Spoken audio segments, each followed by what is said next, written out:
In this video, we're going to be looking at a map that some of you will be familiar with. I believe it's Bloons TD 5 that has a map called Tunnels.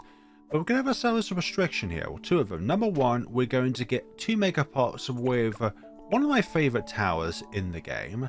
And number two, we can only build towers between these two sets of fences alongside back here as well. So we're going to think about our starter. I'm thinking about a engineer dart start. Place our dart at the back here. Place our engineer around here. We're going to be using Striker Jones as our hero because Striker Jones is very good in correlation with mortars. You didn't see the first attempt I did. There was no such thing as a second attempt. This is the only attempt. Can we do this one? We can do this one. Lovely. Is putting you on strong going to give us any benefits? Not really. Perhaps another dart at the back of the map may give us some benefits.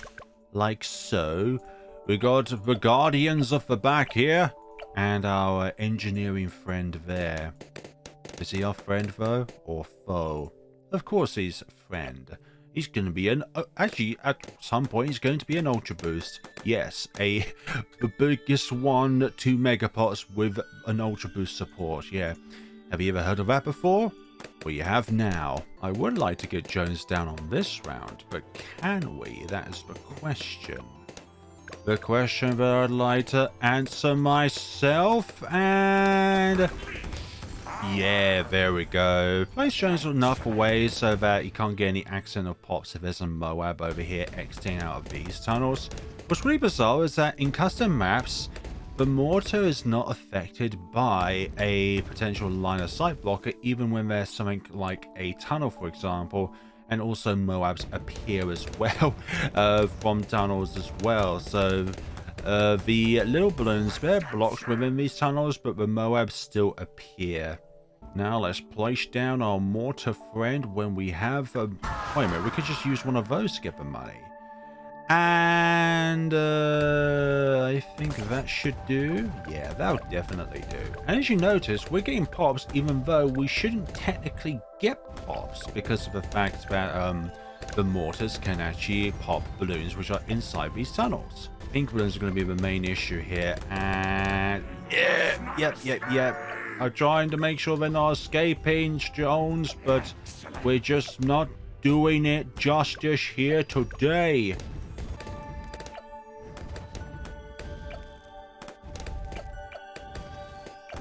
Oh, that's good. I think that's good. Yeah, once we're down to green balloons, that's it, actually. They don't have a chance. Yeah. That took a little bit of fathering out, not gonna lie. Bigger blast. Or should I saved up for something else instead now? I think we're good with bigger blast. The same amount of damage, just a bigger surface area in which we can boom the balloons. Boom balloons. Boom balloons. I've got the next idea for a Ninja Kiwi game. Boom balloons. Rather than throwing darts, we throw explosives. We just become a flash bomber. Okay, we're struggling on this round now, thanks to all these pink balloons, so a little bit of microing won't hurt, but again, it is microing, and I don't particularly love microing. People love microing, but I'm not one of those people that love microing, despite the fact that I do like mortars. Let's use up 90 so that our mortar can actually have a chance of popping black balloons here. Like, because obviously pop it with the engineer or the dart monkey, but then again I'd rather not wait till that late in the map in order for us to be able to pop a particular kind of target. And we have a 220, which is going to be our choice of 2 megapops when we reach 10,000 subscribers on the channel. So if you're enjoying these videos, then please be sure that you are subscribed to the channel so that you don't miss out when we reach 10k subscribers. You're going to love it. I may not love it, but you're going to love it. I'm going to be in pain every second of it. Ninja at the very back of the map here so that we can deal with this camera balloon here. Like later on, we're going to get ourselves cleansing foam so that we can remove the camera status of the balloons early on in their progression throughout their cycle throughout the track here. But we're still in the clear so far of being able to do this, even though this is not a guide. Flare balloons. He doesn't really like mortar, does he? Or micro, does he? Also, people who judge me wrongly. Yeah, I have a few 2 megapops records on the old index when it comes to tier 3 mortars. So I've done a few maps with shell shock, and I've done more maps with heavy shells than shell shock as a record. But still, it's not completely enjoyable. I mean, the end result is enjoyable, but getting to that point, you may not even get to that point of getting the 2 million marker. But we've got cleansing foam up and running so that when they do make it to this point in the map, they will not have a chance of escape. We do have our means of defense at the back of the map. There we go, there we go. Doesn't matter how many of you there are. We have the mortar. Now I do want a radar scanner for our mortar here, just so that we don't have to rely on the cleansing foam in order for us to be able to you know, decamoufy camo balloons. We can just pop them by default, which is now what we can do. The only downside is that now we can't get the big one for round 40, but I do have other ideas for round 40. Namely, a combination of the level 3 concussive shell and an alchemist at some point to increase our, with the amount of damage that we can do to Moa class balloons when the acidic mixture dip is active. I kind of positioned our alchemist a bit, or our striker Jones a bit poorly, because now we could actually potentially buff Jones as well as the mortar, which is what I'd only hope to do. Like once Jones increases his range or increases the amount of, yeah, you're now buffing Jones, which is not what I wanted. But I guess that's what I get, honestly. But it's just the fact that now we're only buffing the oh, come on. As you can tell, the Moab does not go in the tunnel. It just follows the path of the tunnel. But yeah, not having the alchemist always buffing the mortar because he's also trying to buff Jones as well is gonna be a hindrance, especially early on in this game, in this 2 megapops quest. For only also building towers between these fences, and also just the back of here as well. Just ignore that part, okay? We are still in between the fences technically. I'm always in between the fences when it comes to life. Also, there's regrowers there. Yeah, sometimes it's best if you do move your cursor. That can be quite helpful, but we'll just stop buffing Jones. I need to place Jones a bit further up, honestly. A bit further up and a bit to the left more, so that it can buff the mortar by giving it 25% extra pierce, but not being able to be alchemized when I want the sole purpose of the alchemist to stop buffing Jones. If you're watching this around the time when this video was released, you'll know that Elite Lich Shoots boss event has been released, but I'm not gonna lie, I think the chained Moab placements is utter ass.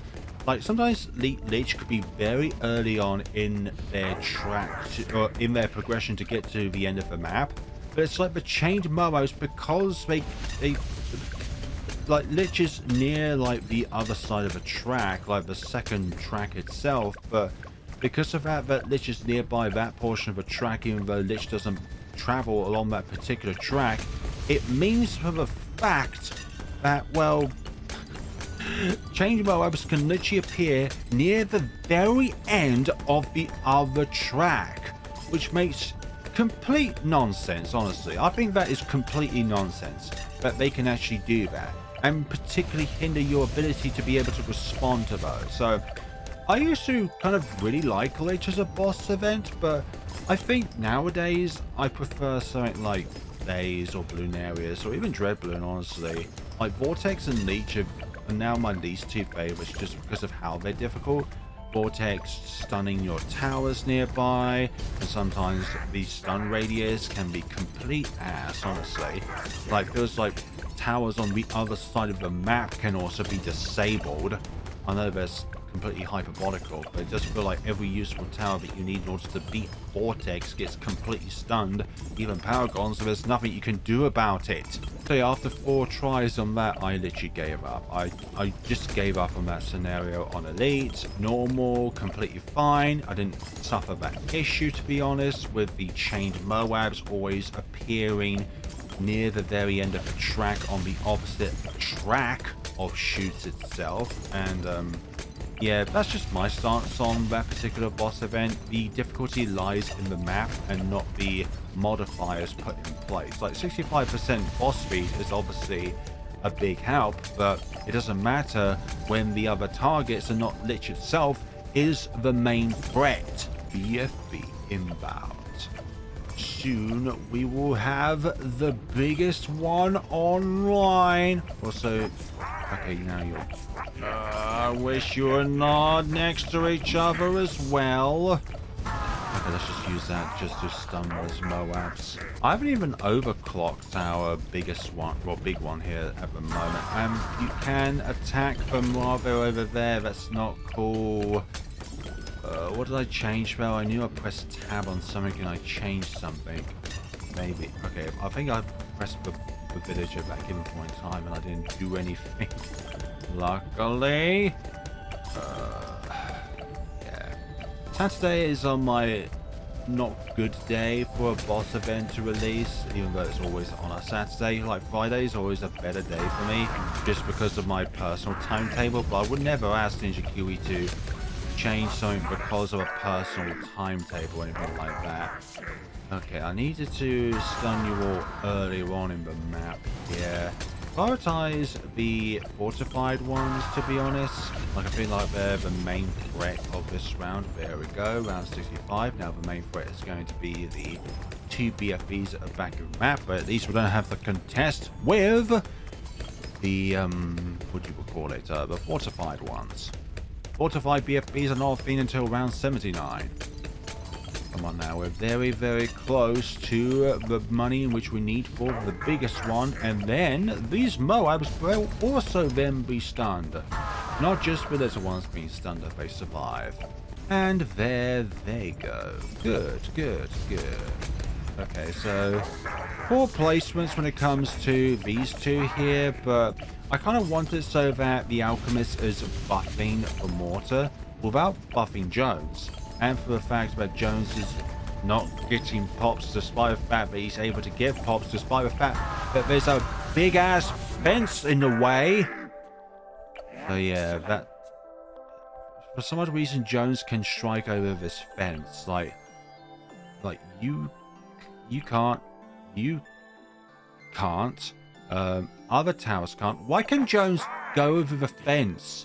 Like, I know he's a little bit bigger than other monkeys are, but surely his bazooka is blocked by wood. I'm kind of stretching it here, honestly. Right, that's that scenario sorted. Thank goodness. Another sort of fortified Moab to try and contest with. But alas, we now have the biggest one online. And there's absolutely nothing, and I repeat, nothing that they can do now to stop us. Then again, they're still around 100 bad, but we won't consider that until a later point in time. I wish, like with the tech bots, you can target it to a specific ability used in tower. I wish you could do a similar thing to the Alchemist, where you can tell it to only target a specific tower with its buffs. But obviously that is not going to be in a physical manner of Ninja Kiwi to do, because it's only a very, very niche thing to do. And if you just had your placements better, then such a feature would not be necessary in the first place. What's really cool, actually, is the fact that the biggest one, explosions, they appear below ground here. But if I put it above ground, then obviously they will appear above the ground. But if I put it like below the tunnels, the explosive like visuals won't actually appear above the tunnels themselves, which is pretty cool, honestly. So it does show a bit of height immersion here, and the fact that the explosion is not shown above the tunnels themselves. Pretty cool, honestly. Pretty cool. Round 76 was just completely decimated. Overclock, good. Round 78, huge amount of ceramics gets completely overwhelmed by a huge amount of force by Sherlock Holmes.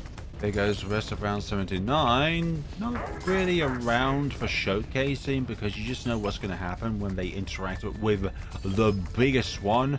Despite the fact that this doesn't have the biggest explosion in the game. I think that actually goes to the ZMOMPHO's ability, which is a map-wide coverage ability that just encases the entire map in nuclear hellfire, even though the badge just remains relatively unscathed.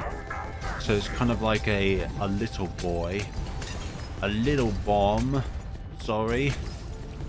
82 fortified BFBs, not a chance whatsoever. By the way, little boy is in reference to, I think it's like the first or the second bomb that America created, which was on the nuclear scale. So our next plan of action is to get the Ultra Boost and hopefully get this thing times 10 Ultra Boosted before around 100. There's just a manner of affording it. We'll be able to get through these rounds though, most certainly. Like rounds 95, 98, 99. They're all going to be good. We've got those secured. But it's around 100. That is the terrifying thing. Good enough damage against the bad. Now, when it comes to single target damage, the 502 is far better than the 500. But for the rest of the game, you really want more shells loaded out onto the balloons themselves. And to do that, we obviously need rapid reload over burning stuff. And increased accuracy is so utterly redundant on an explosion this big. Like, who thinks that increased accuracy is good for this? You may as well just get burning stuff while you're at it. I always believe that no matter how good or bad you think you are at the game, I think this game is a game that is welcome for anybody to try. Like, no matter your skill level, no matter how many hours you put in, no matter how confident you are, I think there's always something in this game in which people can enjoy from. It's like a gigantic sandbox. You can literally do what you want in it, and what you get out of it is entirely out of you. Now, in my own personal opinion, like in spare times, I try and get some other forms of two-tower chimp scenarios. So whether trying to hunt for an original combo which has not been done before, or just ulting a combo that has been done before, I try and do that here and there in my spare time just to see what it is that I can do. But there are some towers that I find which I'm just much better at than other towers, to be honest. Like, certain kinds of microing in this game I really cannot handle. Like, for example, and this is definitely a theme that occurs, like shattering shells. On round 61, you need some kind of microing with that tower in order to get up to Bloons incineration, because round 61 presents yourself with regrow zebras, and at that given point in time, shattering shells cannot do anything against, like, regrow zebras, aside from de-regrowifying them. But there is a bug in this game where if you use shattering shells to remove the regrow property from a zebra balloon, it means that regardless of what state that balloon is in the future, the shattering shell's mortar cannot damage it at all. So it could even be like demoted to a yellow balloon, for example, and the shattering shells cannot damage it because I think the coding still thinks that it's a zebra balloon property, so that anything that is an explosive or a cold attack cannot damage it regardless of what you do. Okay, round 95, and also we can use this little button here to double the damage in which each of our shells can do outside of other buffs as well. So it doesn't work with other buffs, it's just it's its own thing. So with any buffs in a game, they're not cumulative with other buffs, so you just have to keep that in mind. Oh my, I've been not concentrating at all. Okay, now I'm concentrating. Let's get ourselves the Ultra Boost. Oh, so that was the thing I actually accidentally edited earlier, the targeting of that. So we've now got ourselves the Ultra Boost, and when you do reload back into a game, the positioning of the abilities do change. So just keep that in mind when going forward. Okay, I need you all to go down at some point, but I would like to activate a third ability at some... I didn't want the other ZMG to be taken down, honestly. I kind of preferred its movement speed to be slower, but I just guess that's what happens when you have a radius of attack as big as this. And there goes the other one. Good. Okay, so we're on 3 at the moment, which means hopefully by the end of this round we'll be on 6. And then round 99... Obviously, we won't be on 9 of them because of how fast we get rid of that round. Also, we should think about round 100, actually. I'm thinking of actually putting you in the range of Jones is good because then each bike part has 25% extra pierce. So that is a thing and a half. Okay, need to get you all down, please. You have twice as much health as a regular ZMG, but that's absolutely fine. Okay, let's get you over here. No, we're not going to be on times 6, are we now? Are we now? Are we now? Are we now? Okay, Jones, you can stop going at them, please. You can stop going at them, please. That would be very nice. Very nice to have. Okay, so just round 98 is going to be an absolute obliteration zone for the Bloons, honestly. Even the ZOGs just don't stand a chance, especially with our radar flyer now. Just they don't stand a chance. No flick of a chance whatsoever. And okay, we still got the 2 over here. We can minimize their progression by doing that. And it smells like someone has a bonfire of sorts going on next door, but it does smell like a fire of sorts. So I'm just concerned for my neighbor there. That's all. Okay, now we're at times 9, which is pretty snaz. Round 99. The fortified DDT. Oh my god, they are stationary. And I forgot to get the rest of our upgrade. So that's pretty swell, isn't it? Pretty swell. We're at times 10 now. Pretty good, pretty good. Okay, unleash you. Unleash hell upon you all. Gonna use another spike swim ability when we can get it. Oh my goodness sakes. Just look at that sweltering amount of shells we are firing down upon the bed. Although I've still got a bit of a bad... Oh, I forgot we can actually do that, actually. Again with them all. Okay, reaching the end of the track over here. Not looking great whatsoever, to be honest. If we can... Okay, stun all those. And yeah, we've got this in the bag when it comes to 2 Mega Pops. But it's just everything else going on here. Yeah, we could have done a little bit better when it comes to our control there, but that was pretty good actually. I really like that. Going back to a tower that I previously done 2 Mega Pops with, but just on a different scenario. A custom map scenario. So let me know what you thought about this video down in the comments sections below. And this is a map that's made by Pixel on update 40.1. Tunnels! What was your thoughts about this map in Bloons Tower Defense 5? Was it 4? No, I can't quite remember. I didn't play 5 that much, but 4 was the one that got me into the game in the first place. Thank you all so much for watching, everybody, and take care of yourselves. Let me know also what you think about this boss event, because I'm finding tier 1 absolute ass.